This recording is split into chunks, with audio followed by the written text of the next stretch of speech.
friends, welcome to SJ Weekly. No coffee sip today, it's too late in the day for me to be having coffee. You guys missed it. But I have been munching on crackers the past few minutes, so maybe you guys can have a cracker or two with me.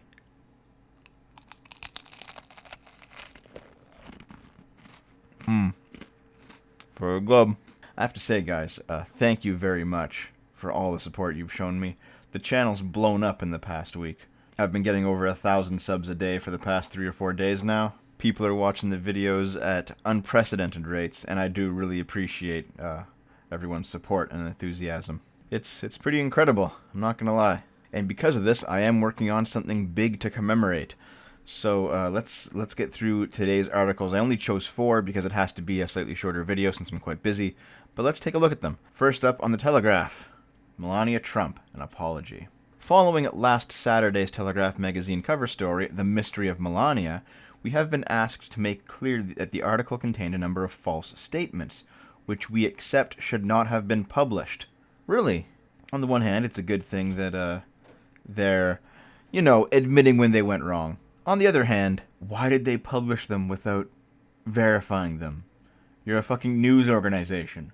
Mrs. Trump's father was not a fearsome presence and he did not control the family.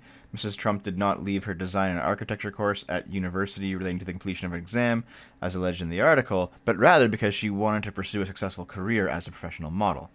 Mrs. Trump was not struggling in her modeling career before she met Mr. Trump, and she did not advance in her career due to the assistance of Mr. Trump. These things have been consistent claims about Melania, actually, and it's quite hypocritical to hear them come from the far left because they're all about sex positivity until a woman who has actually done sex work becomes the First Lady of the United States. Then they turn into the level of prudes that you only see on the religious right. We apologize unreservedly to the First Lady and her family for any embarrassment caused by our publication of these allegations. As a mark of regret, we have agreed to pay Mrs. Trump substantial damages as well as her legal costs. Good on them. Good on them. What? What's up? I'm coming. I'm doing the video! Well, you should have fucking started when you said God you were gonna. Damn it, Naomi! Here, what? You fucking what? Ow! Ow! Don't tickle me! Stop! Alright, well, I'm back. We can blame all that lost time on my girlfriend Naomi, of course. I think we finished this article though, didn't we? I think that's all done. Let's go on to the next one. White America's need for white heroes. This is obviously about the Covington Catholic mega kids. They began the week decked out in red hats and having a widely viewed confrontation with a lone elderly indigenous man standing between them and a group of black activists following an anti-abortion rally. That's quite the washed opinion of everything that happened, eh? Now they've been invited to the White House. Why are they being invited to the White House? They're being invited to the White House because they're white and because they're boosting the president's brand. And because inviting them to the White House makes them a symbol once more, for a president who wields such symbols like a weapon because he lacks anything else and because he knows how his supporters devour such things. Holy fuck, dude. Maybe it's because they were victims of a massive media smear campaign that did not care about the truth at all. These young men are now the red-hatted symbol of an entitled white privilege that perpetually sees itself as righteous. Hold on a minute, aren't you white? I'm just gonna... you look reasonably white. Oh, wait. Pavlovitz. I'm just gonna guess here that you're white when it's convenient and you're Jewish when it's convenient, aren't you?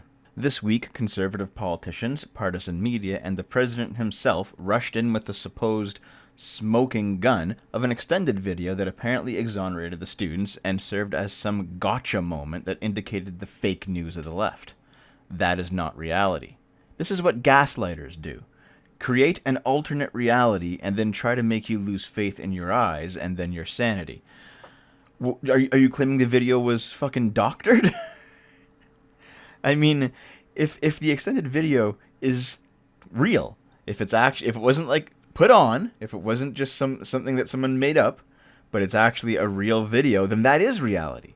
That is in fact reality. And what you initially saw was also reality, but it was an edited, cut down version of it. It sounds like what you're complaining about is that reality is not lining up to your initial reaction of what happened. The longer video still reveals everything the initial clip did, poorly chaperoned, entitled white kids wearing a symbol of supremacy and acting very questionably at a rally they clearly had no interest in. Man, I hope this guy doesn't have kids, because if he does, he's going to suck the fun right out of their lives. Poorly chaperoned.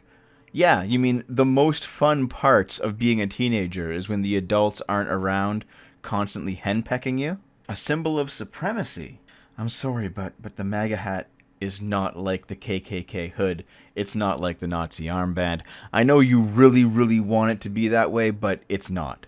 They still had no business on a school outing decked out in MAGA hats, given how divisive and politically loaded those hats are to so many. You see, I hate this logic. I hate this fucking logic, because you know what? If you have an idea, alright? You have some kind of idea that is taboo but still necessary for society to discuss, and then you just make all symbolism or all symbology of the idea to be divisive and politically loaded. That is an attempt at censorship. It means that we don't want you talking about this idea, and so we are going to object to any shorthand of the idea as being an offensive symbol. So let's say that they traded out their MAGA hats for something else. Let's say they just traded it out for like a Build the Wall t-shirt. Oh, you're going to complain about that, aren't you? It's going to be divisive and politically loaded. How about just like a t-shirt that says, "Stop illegal immigration"? You're probably still going to fucking find something about that. The meltdown of the radical left over the slogan, "Make America Great Again," which is in itself not an offensive slogan, shows that they don't actually care about the slogan, but they care about censoring the idea behind it. They had no business engaging a group of screaming activists or counter-protesters or a lone indigenous man playing a drum while mocking him. For any reason. You had no reason to be there. Just fuck off. It's a public space. You know, they were on a school outing at the Lincoln Memorial. That's reason enough to be there. But no, it's like fuck you. You shouldn't have been there. You shouldn't have been the unfortunate victim of the media yet again. Oh god, this whole thing is fucking stupid. This is quite literally the definition of victim blaming, you guys. The story hasn't changed. Yeah, it's changed. It's changed because they were the victims. And you don't like that. And now they merit a White House invitation as if they are civil rights heroes or maligned patriots. As it turns out, they are. This is the fundamental difference, though, is that they are those things. And they're those things because, strangely enough, conservatism, especially younger conservatives and youth conservatism, is on the out in our society now. That is the counterculture. And when they get oppressed and they stand up for their rights, that they become civil rights heroes. They become maligned patriots. It's so strange to think about, because it has never happened before in my lifespan. It's probably never happened before in the past 50 years. But still, here we are. It's like that common joke of, how do you be edgy on campus nowadays? Be a conservative. Because everyone's doing all the hippie shit now. The right's nonsensical narrative is thick with cognitive dissonance. The lone, unarmed elderly man intimidated the dozens of high school students. Now see, I don't think anyone's saying that they intimidated the high school students. That would be dumb. I think the unarmed elderly man tried to intimidate the high school students, and none of them were buying it. The fact that they were standing there laughing at his attempt shows that they were not being intimidated. Nobody thought that the old native guy with a drum was a threat. Everyone was laughing at the fact that he acted like he was a threat when he was not. You should try in America where we can call out the poor behavior of young white men, without saying we hate them or that we're dehumanizing them, without claiming we're calling for their heads, without it being a partisan witch hunt. You know, fair enough. But this was not a case where young white men behaved poorly, and you just can't fucking accept that. Let's go overseas, though, to revenge rape. Pakistani council orders sister of accused rapist to be raped as punishment. I know this is a bit older, but I just got handed the article. I hope at some point Sargon did a All Cultures Are Beautiful video on this, because holy shit, guys. Yeah, this is how you dispense justice. This is the way to fucking do it. There is another horrific rape report from Pakistan where village elders ordered a revenge rape as a punishment. After a man was accused of raping a woman, the village council formed and ordered the sister of the accused to be raped by the brother of his victim as justice. They all then reportedly watched the rape. Oh my, see, everyone who says that individualism or classical liberalism doesn't work, this is why any form of collectivism, whether it be social justice, whether it be religious conservatism, whether it be Islam, whether it be white nationalism, or anything else, they don't work because they allow shit like this. When you treat people as individuals, then harming the accused's family as punishment for their crimes is unacceptable, and it is only unacceptable under individualism. But if you are your family, if you are your friends, if you are your spouse, your kids, your race, or your religion, then you can just harm uninvolved people. These crimes are often ordered by councils known as a jirga that enforce Islamic justice. In 2002, a jirga ordered the gang up of a 28-year-old after her 12-year-old brother was accused of an affair with an older woman. Notably, the victim of the second rape was also arrested. What? Why? Islamic councils have previously ordered revenge rapes. One such case occurred last year in Multan, Pakistan. Some 20 people were arrested after a 16-year-old girl was ordered to be raped by the brother of a 12-year-old girl who was previously raped by the 16-year-old's brother. Jesus Christ. Again, the elders and family watched the second rape. In that case, however, the mothers of the two girls filed complaints.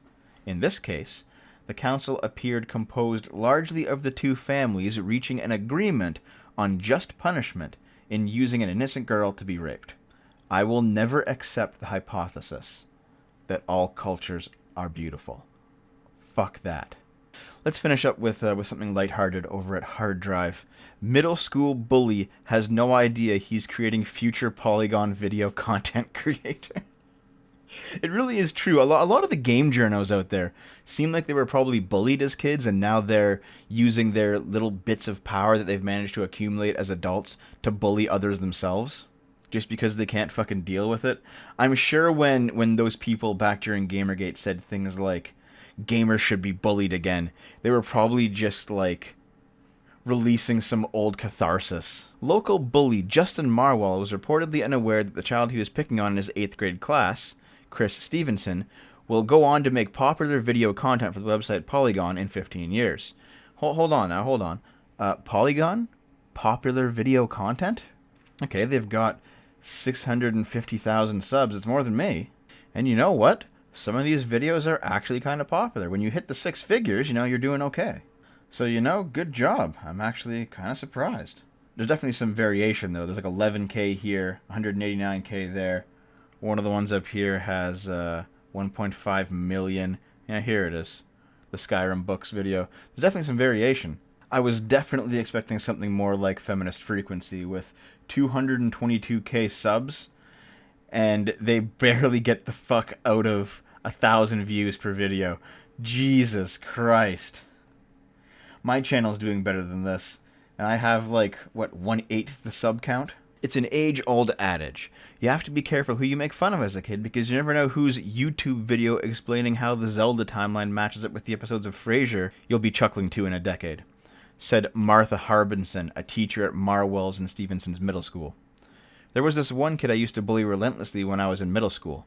Now he's a streamer with 800 subs on Twitch, and you bet there's egg on my face. According to close sources at the middle... they could almost be describing me. According to close sources at the middle school, Stevenson, the future content creation starlet, often keeps to himself. Yeah, kids are picking on him at recess the other day because he was sitting by himself playing Nintendo Switch, said a lunch monitor Arthur Parsons while cleaning up some trash in the school's cafeteria. I hate seeing kids bullied, so I sat him down and explained that he's going to be okay. Chris is a smart kid, and one day he might be Justin's boss. Or even better, he'll funnel years of video game expertise and social torment into a fun, quirky personality that people will relate to during 20-minute voiceovers for content creation giants Polygon and Vox, Parsons continued. People love that self-deprecation shit online, and it's pretty hard to fake. At press time, Stevenson was seen editing together clips of himself being bullied into a meaty but lighthearted video entitled The Strength of Justin Marwell's Fists Explained. Bullied, Episode 8. This is obviously a joke article, but I still really enjoyed it. And I just gotta say, if there's anyone here who's watching that's younger, and you are getting bullied, the honest truth is don't worry about it. I got bullied in school. I came out pretty much fine. I certainly don't suffer from self-esteem issues, as people around me can attest to. And if it's really starting to bother you, if you're really starting to have some problems with it, you have to realize that school is like a walled garden, and it's safe and it's confining, but there's no freedom there. And when you get out of school, as long as you're willing to take a few chances, leave some of the old memories and some of the old traumas behind, kind of pony up and get on with your life, you will be fine. Things will be okay. It's not going to be hell forever. It just seems like it right now. And you don't even need to worry about the bullies because there are probably other people in your life that care about you. Focus on them. And hey, if you have nobody that cares about you, then you should know that I care about you. Anyway, that's it for me, my friends. I'm getting out of here. As I said at the start of the episode, thank you very much for all the recent support. It is very overwhelming, and I'm quite humbled to see it. Twitch.tv/GameBoomers. Drop by, say hi. It's always great to see your smiling faces in the chat room. Have fun, guys. I love you.